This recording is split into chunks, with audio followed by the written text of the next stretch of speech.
right here. There is so much excitement because the moment has come. It is time to find out what Year 8 of Rainbow Six Siege looks like.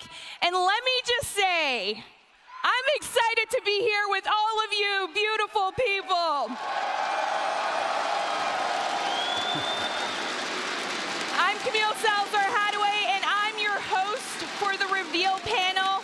Joining me, we have two amazing people. Help me in welcoming Alexander Karpazis, Creative Director, and Joshua Mills, Associate Game Director.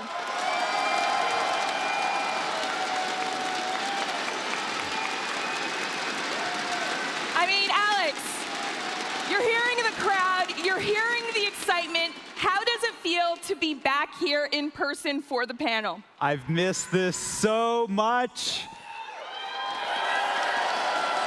That's what I want to hear, Montreal. It's been over 2 years since we've done this in person in Montreal. It always gives the team so much energy when we see the players on the stage, when we see the fans in the crowd. So this is very, very special right now. Ooh, so love. Now, Joshua, for you, this is very special as well for you. You went from being in the stands as a fan last SI to now being here in person for presenting the panel. How does that feel to make that shift? I mean, I'm not going to lie, it's kind of overwhelming. Like, this is insane. You're right. The last time we had SI in person, I was up in the stands. In fact, I was sitting right there screaming my head off. And my squad, they're in here as well. Like, this is incredible. Like, this.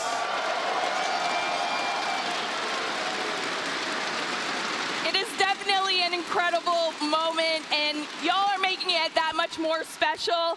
Now, Alex, you are a vet to these panels, so I feel like your nerves, you don't have them going in. You're just a pro at this. There's a bit of nervous energy every single time we show off an entire year's worth of content, the roadmap that we're going to be visiting, so I'm really excited right now. Okay, and who's excited to learn what's ahead?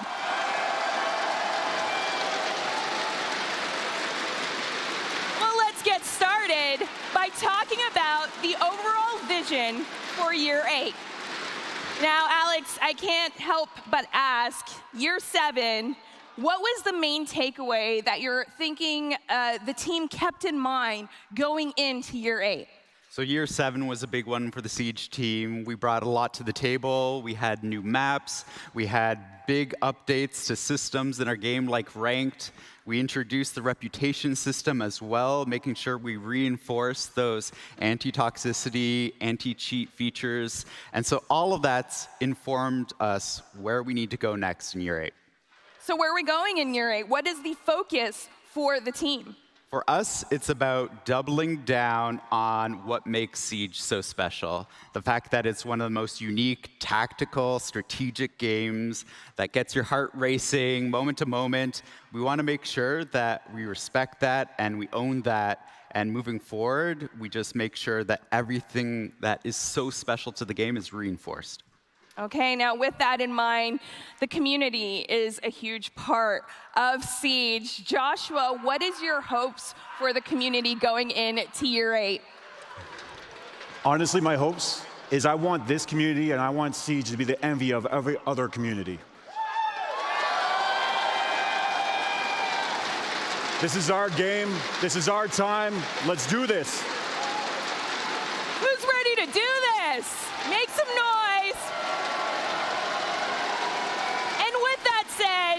It is time to dive deeper. Let's find out what is in store for us for each season. Let's talk about the seasons and operators.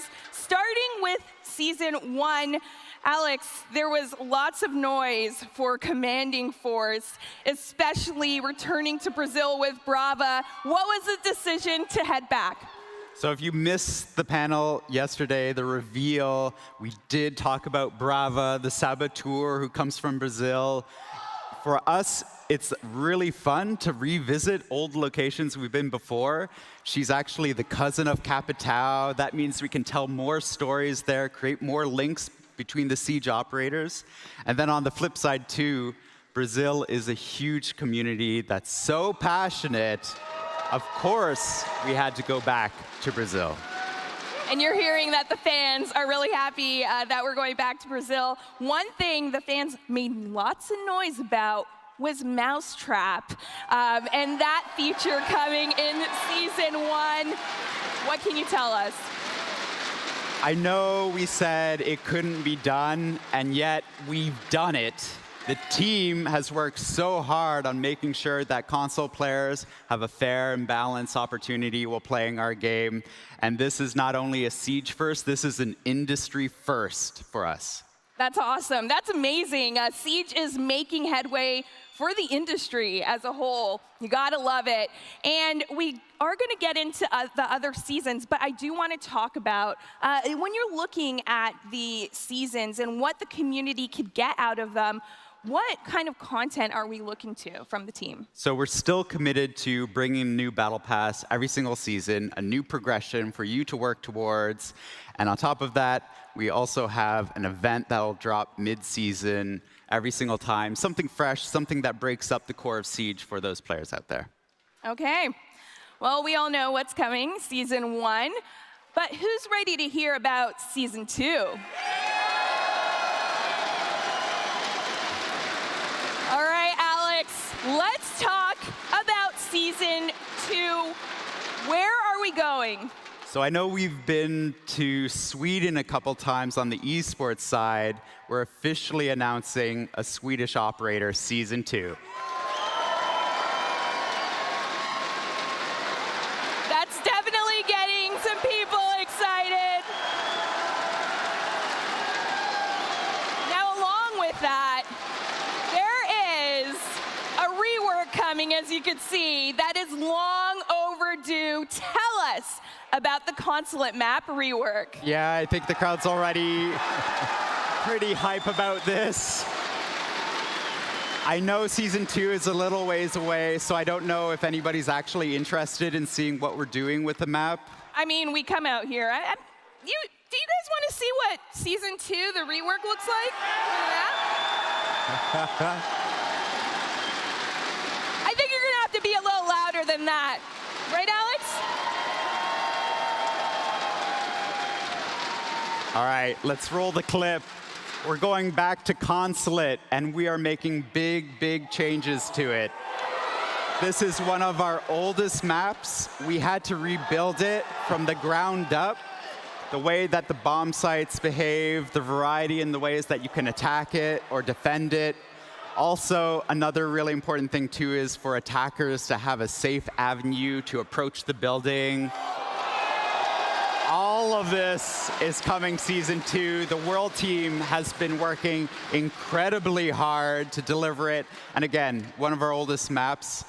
On the tech side, we had to completely redo it. It's one of our biggest reworks we had to do on the back end. So we hope the players enjoy it. So there's going to be a lot of updates that you see or don't see as well. But I know a lot of people, Joshua and I were looking at each other when you saw that garage, right? Am I right? Yeah. Another update coming to season 2 is Permanent Arcade. Share us some deets. So we talked about Permanent Arcade in year 7. It is coming season 2. This is a permanent space where you can try out all of the different arcades that we have in the game. And when it launches, we'll probably add a little extra to it as well. Ooh. The mystery, the teases. Alex, I can see you've done this before. All right, let's get into season 3. Let's do it. Alex, where are we heading in season 3? So we're heading back to a familiar country. It is South Korea.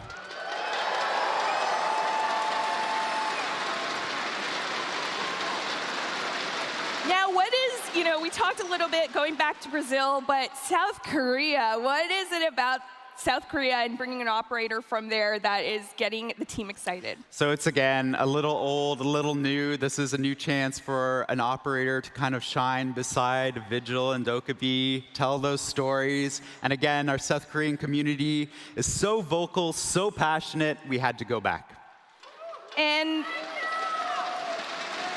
one of the things that I like is getting into matches and just going into matches very fast. Joshua, what update is going to bring us to matches quicker? So we're actually going in and reworking what quick match is. So what that means is right now when you go into unranked or ranked, the stakes are pretty high. And then quick match, we all know the stakes aren't quite as high. So it plays very differently. So looking into that to make sure that we can have an experience that is fun for people to actually take a break from ranked and have something fun to do with their squad. Maybe you didn't do so well in ranked tonight, go blow off some steam in quick match. But again, remove some of those frustrations, get you into the core siege and faster. That's where we're going. Yes. Get into matches, have some fun sooner and quicker. Now with that, I think we have one more season to go, right?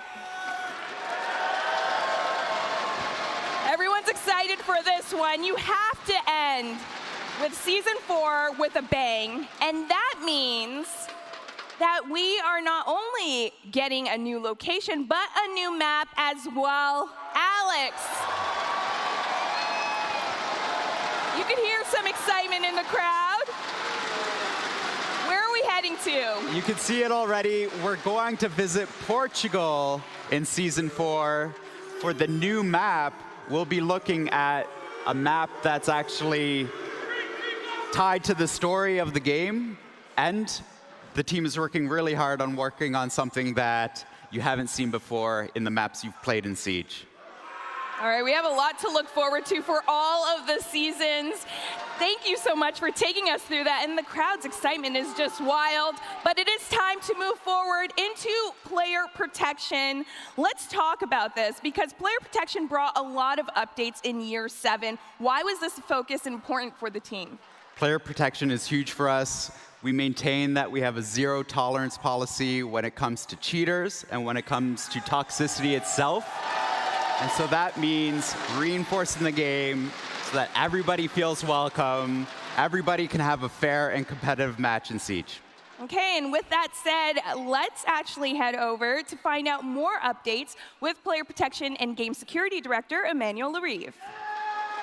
Les sujets au niveau du player protection, mais surtout au niveau de l'anti-cheat, sont des sujets complexes. Nous ne pouvons pas venir avec une seule solution, nous devons devenir avec un éventail de solutions.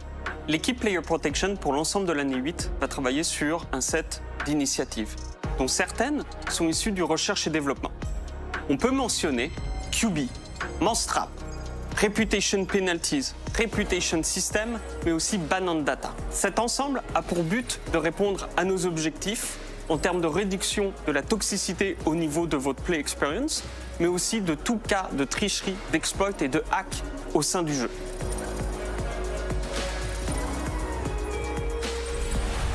QB est une nouvelle solution de sécurité que nous avons construite à l'interne. Le but de cette solution est de diminuer l'occurrence du cheating au sein du jeu, mais aussi d'augmenter les coûts de production d'un cheat au sein de Rainbow Six Siege. C'est la première fois qu'une telle solution est mise en place dans l'industrie autour du FPS compétitif. Monstrap, une nouvelle mesure de sécurité dont le but va être de réduire l'impact des cheaters au niveau des consoles et de rendre l'expérience beaucoup plus juste pour tout le monde. Nous sommes à l'heure actuelle les premiers dans l'industrie à avoir mis en place une telle solution. La solution Monstrap, qui va être déployée durant la saison 1, va être une première fondation. Nous allons bien entendu la faire évoluer à travers les saisons de manière itérative afin d'être sûr d'avoir une solution qui soit robuste et résiliente sur le long terme. Le Reputation System est une feature complexe qui est sortie récemment dans sa version bêta. Je suis très heureux de vous annoncer une nouvelle feature sur laquelle l'équipe est en train de travailler, le Player Commendation System. Le but de cette feature est de mettre en place un système d'appréciation dans lequel les joueurs vont pouvoir noter d'autres joueurs par rapport à leur expérience au sein d'un match. Bien entendu, lorsque nous allons sortir cette nouvelle feature, nous allons la monitorer et faire en sorte qu'elle ne soit pas abusée. Dans le but de rendre votre expérience beaucoup plus équitable, mais aussi juste au niveau du mode compétitif, nous allons ajouter de nouvelles règles. L'objectif va être de réduire le taux d'incidence des comptes inadéquats sur votre expérience de jeu, mais aussi de réduire l'impact du smurfing qui est considéré comme du cheating au sein de Rainbow Six Siege. Au niveau de la sécurité, un autre point très important, le Privacy Mode. Nous avons mis en place une initiative sur PC afin de mieux protéger nos content creators, mais aussi tous nos joueurs au sein de Rainbow Six Siege. Et je suis très heureux de vous annoncer que nous allons mettre en place cette solution sur console afin d'avoir une protection qui soit optimale et transversale pour tous. Cet ensemble d'initiatives a pour but de rendre Rainbow Six Siege beaucoup plus coopératif, accueillant, mais aussi sécuritaire pour tous et toutes. People are happy with that, as you could see. Now, what it comes down to, I feel, player protection is really about how you're addressing cheaters, right? So how is Year 8 going to do that? Well, we're already seeing it with QB that's been released. We're seeing cheaters losing faith in the cheats that they're buying, and that's exactly what we want to see. On top of that, we're already seeing that it's becoming more expensive to develop cheats for Siege, and that's where we want to be in Year 8, to make sure it's impossible to build up this kind of momentum on the cheater side.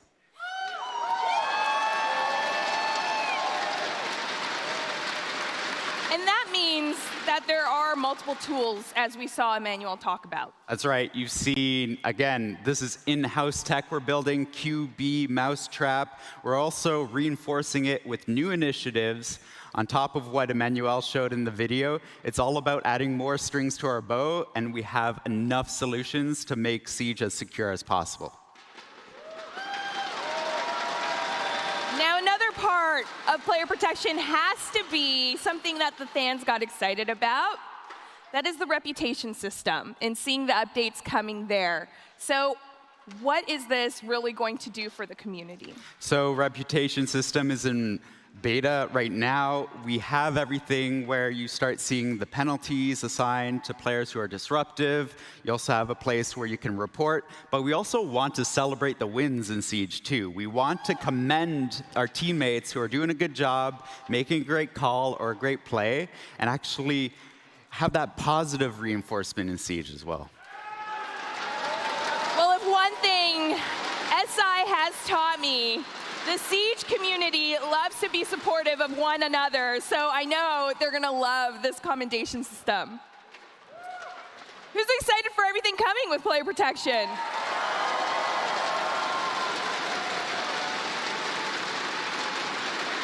Now, with that said, there is another way that the game is making things fairer, and that's on the side of balancing in terms of how you play. So let's get into balancing. Joshua, what does balancing look like for Siege? So balancing ultimately is an ever-evolving process in Siege, and it's really focused on a couple things. One, that tone, that direction we're setting the game, which is that highly tactical game, making sure that the strategy is at the forefront. Second is to remove frustration. So anytime we have things in the game that are just frustrating for any of us playing, we look at that and we try to get away, remove that from the game. So ultimately, those two things, while ensuring that players are empowered and we're not just always taking things away. Like if you're having fun with something, we want to build up towards that and challenge that instead of just knocking people down. So thinking of that, looking back at Year 7, what was that takeaway that the team had? So the big takeaway there is your voice was heard in a very important way. And what I mean by that is when we were looking at the Smoke update, this is the idea of Smoke being no longer immune to his gadget. There was a big vocal response about that and the idea that, hey, no, this really matters to the core of the character. It's what makes that operator special, those kind of what-if moments. If that character got in a situation where they were actually able to do something the other operators couldn't, it adds a little life to the game. Now, the odds of it happening come down to that scenario of a what-if, but it's important for us to hear that and make those decisions with all the voices of Siege being heard.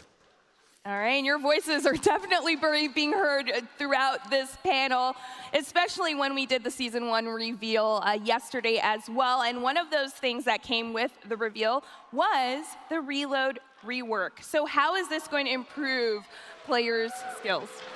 So Ultimately, the reload rework stems from that idea of maybe not just improving players' skills, but rewarding the players who already have those skills, where they're pushing those fights where they know they have the intel on that the other person reloading. Well, we want to make sure that your expectations and your reality are matching. So no more magic magazines. They're not popping back in these weapons anymore. We're going to make sure that once you've committed to a reload, it is purposeful and it has consequence, just like everything else in Siege. Again, you have to be careful, you got to strategize, and you got to be aware of what you're doing at every moment. All right, now for Season 2, do I have some Frost fans out there?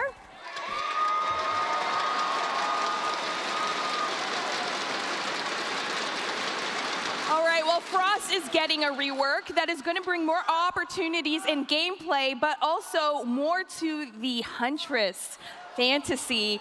What can you tell us there? So yeah, we're actually revisiting Frost, specifically her welcome mat. And what that means is right now, many of our players can find themselves in a situation where they have been welcomed into Sage welcome mat, and then they're stranded and stuck. Well, again, about empowering both sides of the fight here, players will be able to get themselves up. The catch here is that when we talk about making any changes like this to try to remove frustration, we want to make sure that we're empowering both sides. So in this case, Frost will actually be able to track you down because you will not be able to sprint, you will leave a blood trail, and those defenders will still be able to get you. It'll still take time to get out of that trap, but she can still hunt you down. That sounds pretty cool. It's really looking like you're taking the fantasy of it all in. We got to get in to Season 3. Because Season 3 is bringing a new defender gadget to the game. What can you tell us about this? So we have a new defender secondary gadget coming to the game called the Observation Blocker, and this thing is built around that pillar of Siege, which is intel. And in the case of the defenders, denying it from the attackers. So their observation tools will have to work a little bit harder to find out what that site setup is or what the defenders are trying to set up and pounce on the attackers with. Now with this, this defender gadget, can you tell us a little bit more about how it works exactly? Yeah, so you actually can take it and deploy it onto the floor, and when you do, it'll actually expand fairly far out. It'll cover a doorway, but much bigger beyond that. And again, it stops any observation tool from being able to see through it. All right, sounds pretty cool. Now, for this, which operators are going to be targeted for this, Alex? So you can see it here. The drone can't see through the blocker, and that works great with operators like Maestro, who can zap a drone that doesn't know it's on the other side, or for an operator like Mozzie, who can be waiting on the other side of an observation blocker and then pounce on it and capture it. Working on these kind of synergies means that these defenders will make good use of the observation blocker. All right.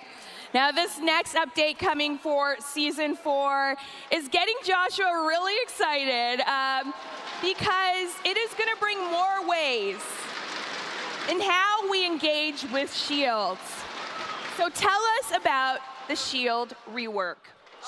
We're reworking shields, fundamentally. So what we're doing there is we're looking at the dance that we see in the game where you're trying to melee the shield to get a shot at the feet and stuff like that. That doesn't feel like you're an empowered elite operator. It doesn't feel tactical. So we're looking into that and revisiting that.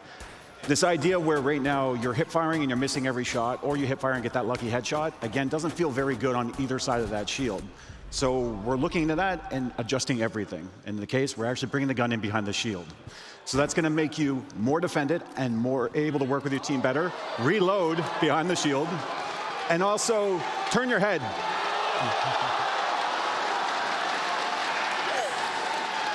Lots of excitement here for that, but you're not done yet, Joshua. So any adjustment we do to any operator or gadget, we have to think about both sides of that fight. So yes, this is making shields a force to be reckoned with, but when you face a shield, you will have more tools in your arsenal to be able to handle it. So at both sides, you can be confident, but I recommend you keep them at range. Tank controls is pretty wild. As you can tell, everyone's getting super hyped about it. How does this work with engaging and working with navigating your gadgets?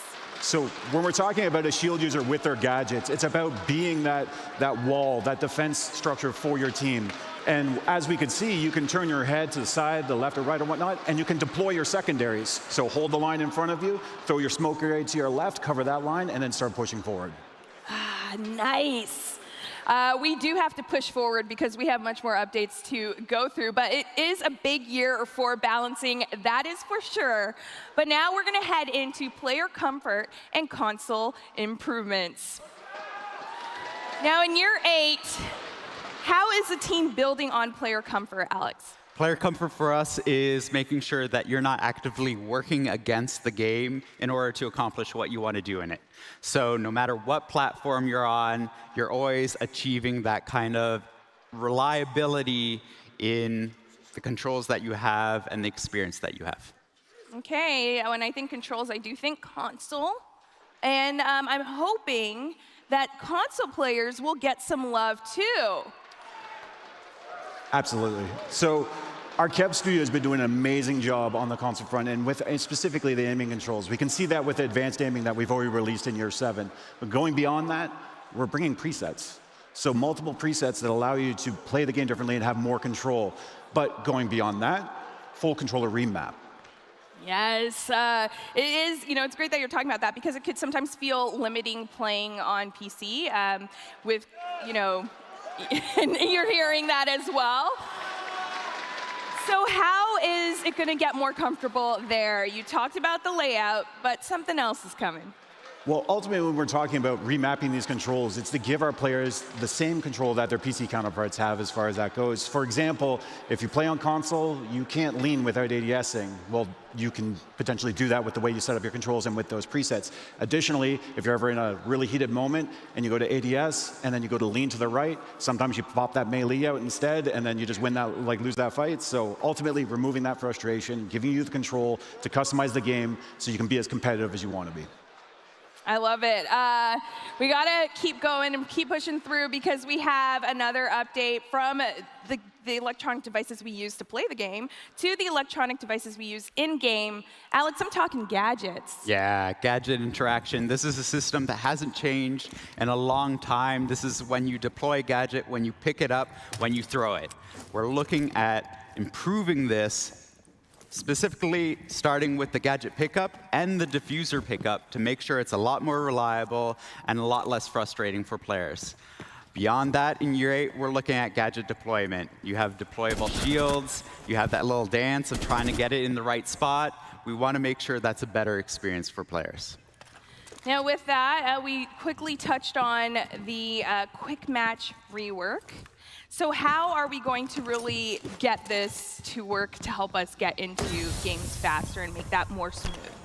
So ultimately, it comes down to the fact that quick match is played differently on the servers, and there is some frustration around how it's played. It's trying to remove that frustration and making it a more fun experience for people just to be able to jump into and have that slightly less competitive nature, but still keep the entire core of Siege there, speed things up, get you into the action more, really just get the reps in, the muscle memory. It all comes down to that. Get the muscle memory in. It's kind of like going to the gym, if you will. Gym fans, Siege gym fans, we're going to be flexing, right, in quick match. Now with that, we have concluded the player comfort and console improvements, and now we're going to get more information on onboarding updates with our associate game director, Christopher Budgeon. Siege has been around for a long time. New players are competing with very competent and experienced players that are playing with our game every single day. This can be overwhelming for new players because Siege has a lot of depth, and new players don't have the tools to learn how to play Siege correctly. In year 8, we really want new players to practice through play. We want them to experience operators, test out their gadgets, and navigate maps. In Season 1, we're bringing Beginner Challenges, a new progression tool for newcomers, which allows them to learn how to play Siege, as well as unlock operators as they play. In Season 2, we're going to be bringing the aiming lane to the shooting range. You'll be able to customize the speed, the movement, the quantity of targets, as well as advanced techniques such as headshots only. In Season 3, we'll be bringing brand new playable tutorials. Each one of these maps will allow the players to learn a different element of Siege, whether it's basics like destruction or verticality, droning and rappelling, reinforcements and barricades. We reward 10 new ops for players upon completion of those tutorials. 5 on attack, 5 on defense. And in Season 4, we'll be bringing the Defender AI playlist, a safe place to teach your friends how to play Siege and to learn new operators and new maps. We're really excited about this new AI playlist. It uses a machine learning algorithm, which is informed by our current players playing today. In this playlist, you'll play as an attacker against a Defender AI. The next steps for us afterwards would be to add the Attacker AI playlist in a future update.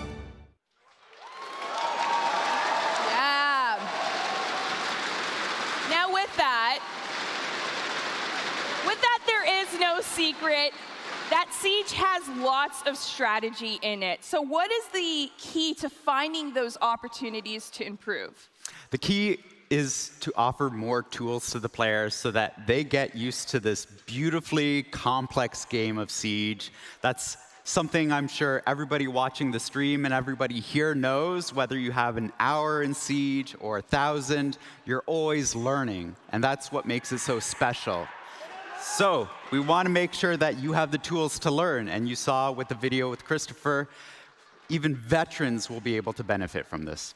Speaking of the veterans of the game, make some noise. We saw there the update with shooting range. How are they going to be able to really customize that experience? So the shooting range is growing. Last year we introduced it. You can customize your loadout, test your attachments, check the damage that you do. We're adding a completely dedicated lane now where you can customize, aim, warm up before you jump into the match. This is something that you could only do outside of the game. Now you can get your one-stop shop of all of this testing in the shooting range. It sounds like a good time, but I hear whispers on the Siege streets that this is not just for the fans or the players that are not a part of the dev team. This is also solely for the dev team as well. Yeah, honestly, this is essentially development tools that we're using. Like, we use this for checking all our balancing and all the updates. It's been fantastic, and the work that our Shanghai studio has been doing has just been incredible. So what you're telling me is that you two are sharpshooters because you spend so much time in the shooting range. You gotta do that. No. No? No. Any sharpshooters out there? Well, you are intimidating out there for some players like myself. So let's talk about the players that may want to get away from the pressure of being in games with the scary sharpshooters. How is Defender AI Playlist going to create that opportunity for them to learn? So that's right. The Defender AI playlist is coming out really targeting to beginner players because, let's be honest, regardless of the rework we're working on for Quick Match, y'all are scary in some of those lobbies. So it's important that we give people a place that they can go in, start learning the base of the Siege, and experience the game. And for this, like, how does it work exactly? Because this isn't just like your typical bot experience. That's right. As Chris mentioned, these are actually AI, machine-learned AI, which essentially we're feeding them player data, which means they react and act as they should. They'll go ahead and set up a site and reinforce it in a default setup that makes sense. They'll open up rotations. They'll place gadgets where you'd expect to find them.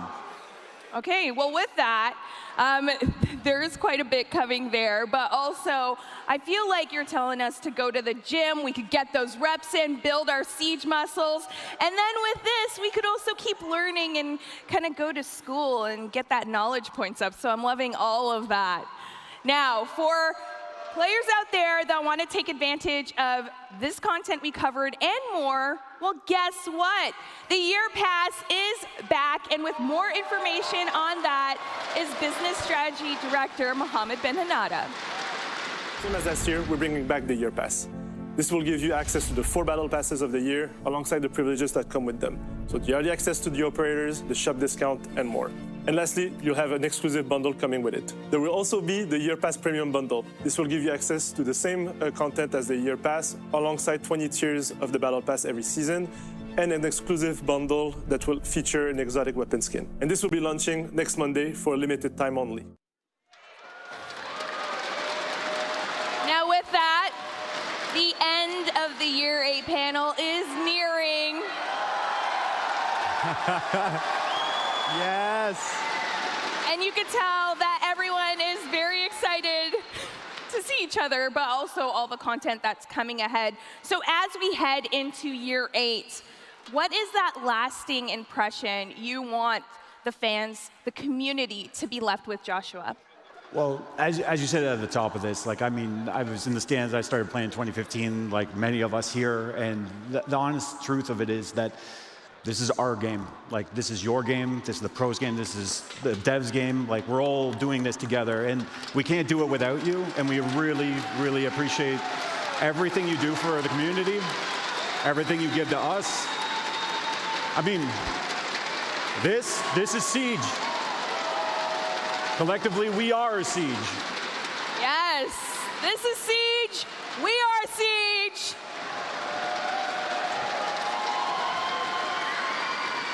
And it's such a tight-knit community that loves supporting each other.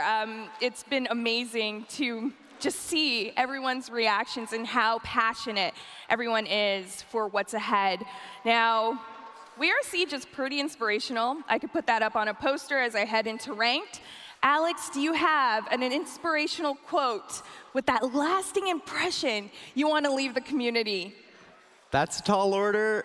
What I do want to share with the community, and it's a message from the team, is that we really do believe in the strength of this game.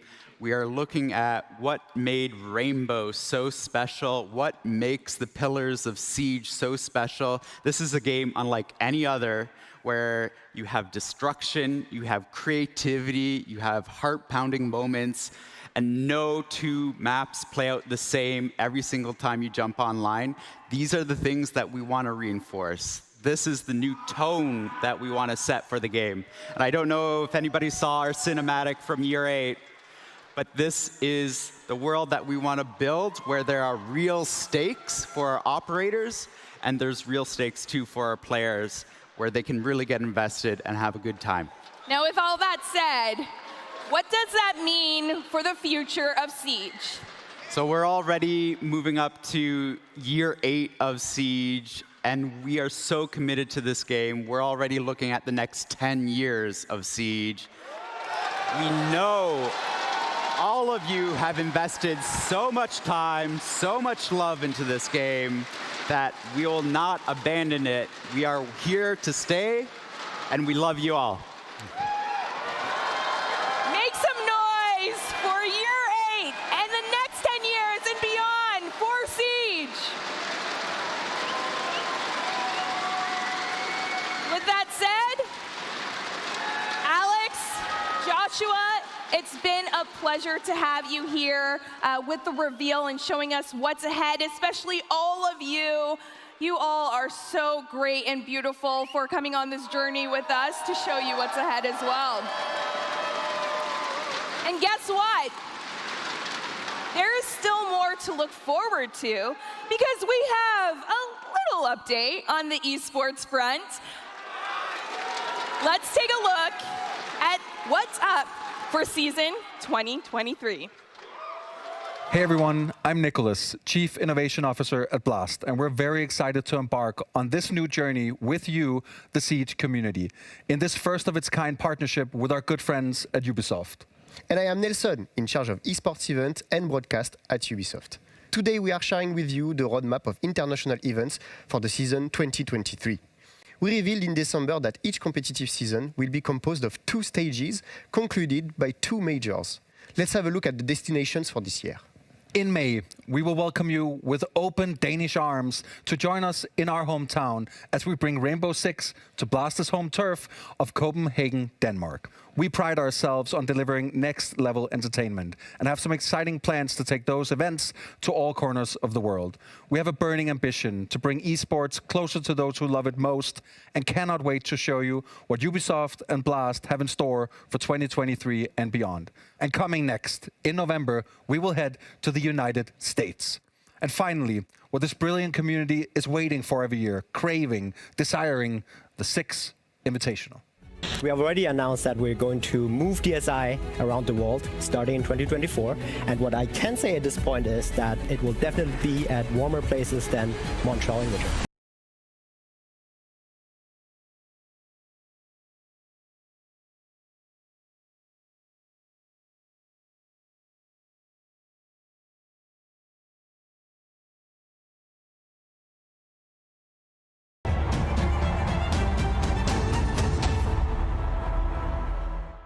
For the first time in the history of 6 Invitational, we will be heading to Brazil in early 2024.